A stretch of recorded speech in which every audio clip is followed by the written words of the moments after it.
আসসালামু আলাইকুম ওয়া রাহমাতুল্লাহি ওয়া বারাকাতুহু। সবাই কেমন আছো ভাই ও বোনেরা? আমি রোকেয়া। আমার 3 ছেলে মেয়ে। এই অল্প বয়সে ছেলে মেয়েদেরকে মানুষ করতে অনেক হিমশিম খাচ্ছি। সবাই একটু পাশে থেকে সাপোর্ট করে দিন প্লিজ। আমি একজন অবহেলিত মা।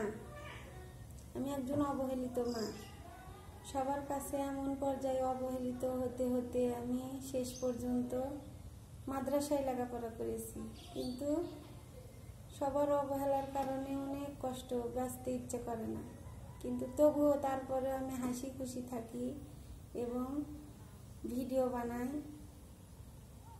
আমি যেন সফল হতে পারি, ইনকাম করতে পারি। সবাই একটু পাশে থাকবেন প্লিজ ভাই ও বোনেরা। ধন্যবাদ।